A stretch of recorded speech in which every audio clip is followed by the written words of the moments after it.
আপনি কিছু মনে করলেন না তো? না না, আমি কিছু মনে করিনি।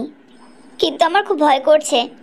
ওই মেয়েটাকে তো কত করে বোঝালাম, তারপরেও না ও কৃষ্ণকে বলে বসে ও কৃষ্ণকে বিয়ে করতে পারবে না। ওই টিয়া মেয়েটা না খুব বদমাস। ছোটবেলায় আমি ওকে দেখেছি তো। মা মেয়ে দুজনেই সমান। ও, আপনারা একসঙ্গে একই জায়গায় থাকতেন? ওরা আমাদের পাশের বাড়িতেই থাকতো। তারপর টিয়ার বাবা শহরে একটা কাজ পেল। তারপর ওরা সবাই মিলেই শহরে চলে এলো। তখন থেকে ওদের সঙ্গে আমাদের আর কোনো যোগাযোগ ছিল না। এমনিতে টিয়ার বাবা আর কৃষ্ণর বাবা খুব ভালো বন্ধু, তাই ওদের ফোনে ফোনে যোগাযোগ ছিল। কিন্তু আমি তো শুনেছি কৃষ্ণ প্রথমে টিয়াকেই বিয়ে করতে চেয়েছিল। একদম ঠিক শুনেছেন। এই সব কিছুই আসলে ওর বাবা করেছে। আমার ছেলে ছোটবেলায় টিয়ার সঙ্গে খেলতে খুব ভালোবাসতো, আর কৃষ্ণর বাবা সব সময় ওকে এটাই শুনিয়েছে বড় হলে ওর সঙ্গে টিয়ার বিয়ে হবে।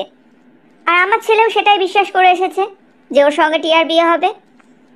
প্রথম দিন যখন আমার ছেলের মুখ থেকে শুনলাম ও টিয়াকে বিয়ে করবে, আমার খুব রাগ হয়েছিল। আমি ওকে কত বুঝিয়েছি জানেন, কিন্তু কে কার কথা শোনে। সেই গো ধরে বসে আছে টিয়াকে বিয়ে করবে। আসলে আমার ছেলের ভাগ্যটা খুব ভালো, সেই জন্যই টিয়ার জায়গায় আপনার মেয়ের সঙ্গে দেখা করেছে। আমরা কিন্তু টিয়াকে খুব ভালো মেয়ে ভাবতাম। খুব ভালো করেই আমাদের সঙ্গে কথা বলতো। আমরা ওর কত সাহায্য করেছি। আমার মেয়ে তো প্রত্যেক মাসে টিয়া টিউশন ফি, জামা কাপড়, বই খাতা এসব দিতেই থাকে। তাই নাকি? তারপরেও ও আপনার মেয়ের সঙ্গে এরকম করছে? সেটাই তো বুঝতে পারছি না। ওর মা তো আমাদের পছন্দ করা ছেলেটার সঙ্গে ওর বিয়েও ঠিক করে রেখেছে। কি বলছেন এসব? টিয়ার বিয়ে ঠিক হয়ে গেছে? তারপরে ওরা আমার ছেলের সঙ্গে মেয়ের বিয়ের কথা ভাবছে? আসলে কি জানেন তো, ওর মাটা না খুব লোভী। মেয়েটাও সেরকমই হয়েছে। তোমাদের বাড়িটা কিন্তু খুব সুন্দর, আর আজকে তোমাকেও খুব সুন্দর লাগছে। আজকে তুমিই বলে দাও, আমি তোমাকে কি নামে ডাকবো, টিয়া না পায়েল? I am sorry. আমি জানি এটার জন্য আপনি আমার উপর খুব রাগ করে আছেন।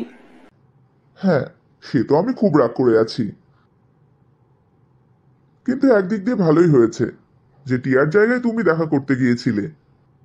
আপনি তো ছোট থেকে টিয়াকে ভালোবাসেন, হঠাৎ আপনার আমাকে ভালো লাগলো কেন? আমি ছোট থেকে একটা কথাই জানি, যে বড় হলে আমার টিয়ার সঙ্গে বিয়ে হবে। তাই কখনো কোনোদিন অন্য মেয়েদের দিকে দেখার চেষ্টাও করিনি। আমার এটাই মনে হয়েছিল আমি টিয়াকেই ভালোবাসি। আর যখন আমি টিয়া রূপে তোমার সঙ্গে দেখা করলাম, তখন আমার মনে হয়েছিল আমার অপেক্ষাটা সার্থক হয়েছে। আমি যেই রকম একটা মেয়েকে পাশে চেয়েছিলাম, টিয়া ঠিক সেই রকম। পরে যখন জানতে পারলাম তুমি টিয়া না, তখন যেন আমার পৃথিবীটাই উলটপালট হয়ে যাচ্ছিল। আসল টিয়াকে দেখার পর আমার ওকে একটুও ভালো লাগেনি। আর আমার তোমার কথা মনে করে খুব কষ্ট হচ্ছিল। বারবার মনে হচ্ছিল তুমি কেন আমাকে এইভাবে ঠকালে। তারপর যখন তোমার বাপের কাছে শুনলাম এই পুরো ঘটনাটা টিয়া ঘটিয়েছে, তোমার এখানে কোনো দোষ নেই, তখন যে আমি কি শান্তি পেয়েছি তোমাকে বলে বোঝাতে পারবো না। যদিও তুমি আমাকে বলেছিলে টিয়া আমাকে ভালোবাসে না, কিন্তু তুমি আমাকে ভালোবাসো। আমি তোমার কথাটা ধরতে পারিনি। আমি ভুল বলেছিলাম। টিয়াও আপনাকে ভালোবাসে, আর আমি আপনাকে ভালোবাসি, এটাও সত্যি। তুমি কি বলতে চাইছো আমি বুঝতে পারছি না। টিয়া আমার বেস্ট ফ্রেন্ড।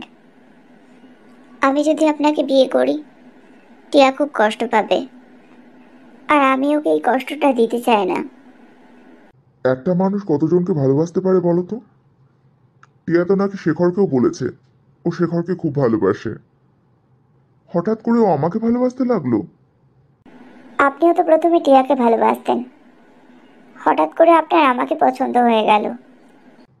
আমার ক্ষেত্রে এটা হতেই পারে, কারণ আমি টিয়ার সঙ্গে 25 বছর পর দেখা করছি। আর টিয়া তো শেখরকে 25 দিন আগে বলে এসেছে ও শেখরকে ভালোবাসে। কিন্তু টিয়া আমাকে বলেছে ও আপনাকে ভালোবাসে।